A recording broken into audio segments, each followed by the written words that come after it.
Hola, mucho gusto, somos el grupo 2. En esta ocasión vamos a hablar sobre las cuatro dimensiones del concepto de paz. Esto se encuentra en el capítulo 3 del libro Temas Actuales, Ética, Quechua, Problemas y Posibilidades.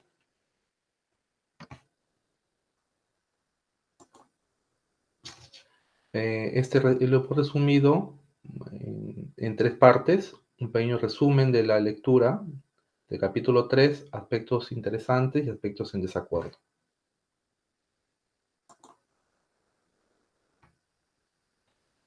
Como una breve introducción, cuando hablamos de paz, es inevitable también hablar de guerra, ¿no? La guerra sería el antagónico de la paz, ¿no?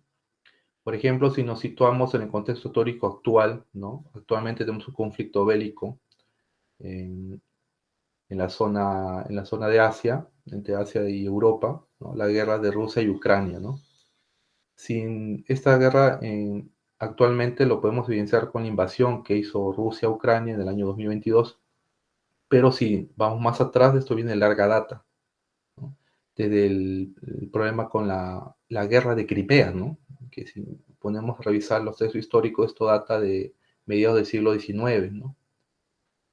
Asimismo, en el conflicto actual tenemos ciudades rusas como Donetsk y Lugansk, que anteriormente pertenecían a Ucrania, ¿no?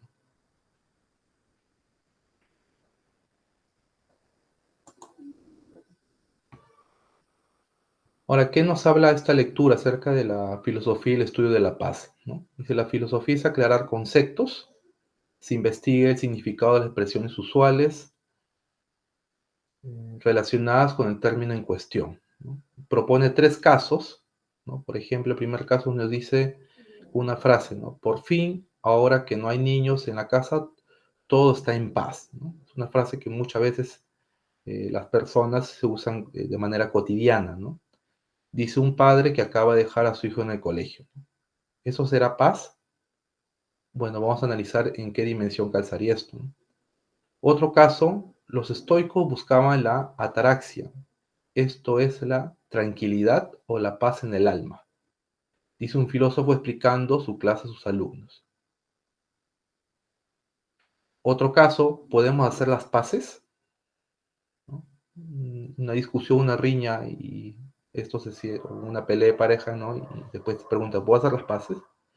Dice un amigo a alguien a quien ofendió para reconciliarse.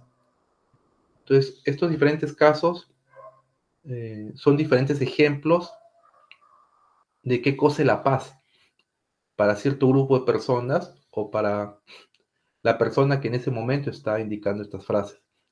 Pero esta lectura nos habla que hay que enfocar a estos tipos de paz en cuatro dimensiones, y estas son las dimensiones.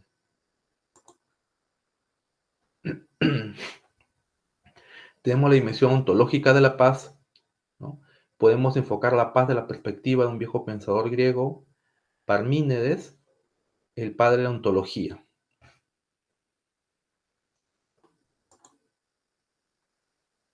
Otra dimensión que tenemos es la dimensión antropológica de la paz, ¿no? Cuando se afirma que la paz es un estado mental de quien no estar perturbado por ninguna inquietud, ningún conflicto. Se alude a un tipo de mentalidad humana. Los estoicos, por ejemplo, ¿qué decían? Los estoicos sostenían que para ser felices es necesario guiarnos por la razón y superar todos los deseos y los miedos. Es conocido de parte de los estoicos su apatía, término que proviene del griego. Bueno, son palabras en griego, ¿no?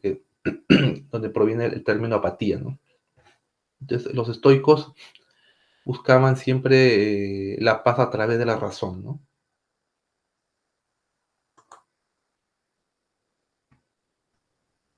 Tenemos otros pensadores, dimensión ética de la paz, como lo que profesaba Friedrich Nietzsche.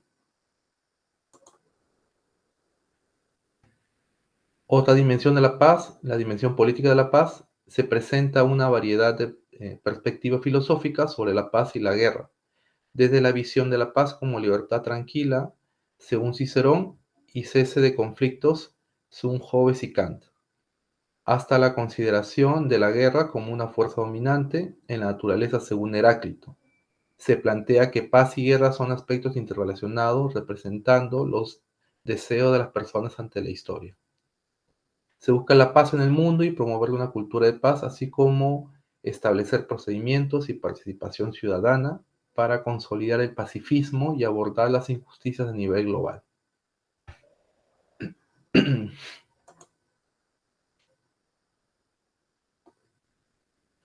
Ahora, como el antagónico de la paz, no tenemos a la guerra, ¿no?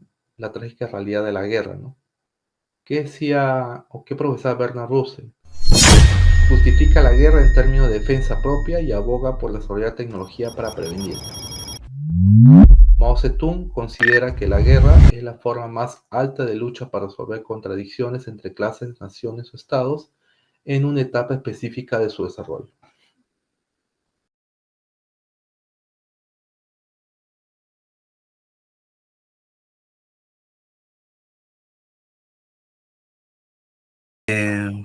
Buenas noches con todos.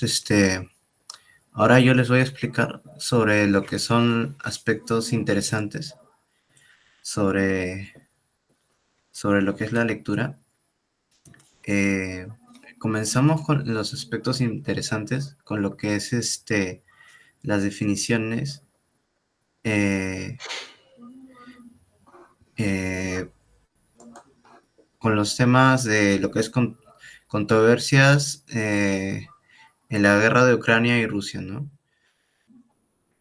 Eh, La parte filosófica puede estar planteada a la necesidad de reflexionar sobre la paz, la guerra desde diferentes perspectivas, eh, reconociendo que esta guerra ha sido una parte trágica de lo que es la historia humana, ya que esta paz es, digamos, lo que es un ideal buscado por todos los, las personas que están involucradas en ellos. Lo que se menciona muy brevemente es sobre una cita de Hesio que sugiere que prepararse para la guerra es necesario para mantener la paz. Siguiente. Siguiente. Lo siguiente son lo que es las definiciones con respecto a la palabra paz. Primero tenemos lo que es una dimensión ontológica sobre la palabra. Esto nos explica sobre la ausencia de ruido o alboroto en el entorno. Otro aspecto importante sobre las definiciones de la palabra es la parte antropológica, que describe lo que son la perturbación del estado mental de la persona. Y finalmente tenemos la dimensión ética, lo cual interpretamos la paz como una relación armoniosa entre individuos que viven sin resentimiento ni hostilidades. Siguiente.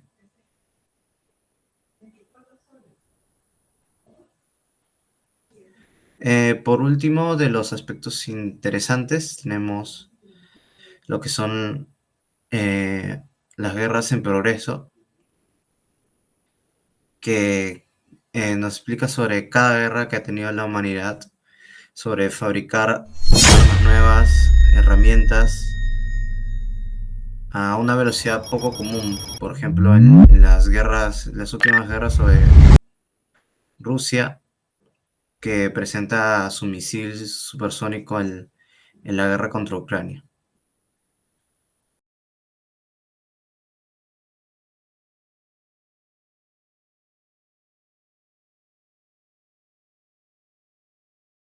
Vamos con los aspectos en desacuerdo. En los aspectos en desacuerdo tenemos que habla acerca de la inmovilidad y estabilidad. Parménides argumenta que al ser es inmutable y estático, lo que significa que no hay cambio real en la realidad. Algunos podrían interpretar esto como una visión de la paz, ya que implica una ausencia de conflicto, ya que este insignia una ausencia de conflicto y perturbación. Sin embargo, otros podrían objetar esta concepción de la paz que es demasiado estática y que la verdadera paz debería permitir la evolución y el cambio positivo. Siguiente, por favor.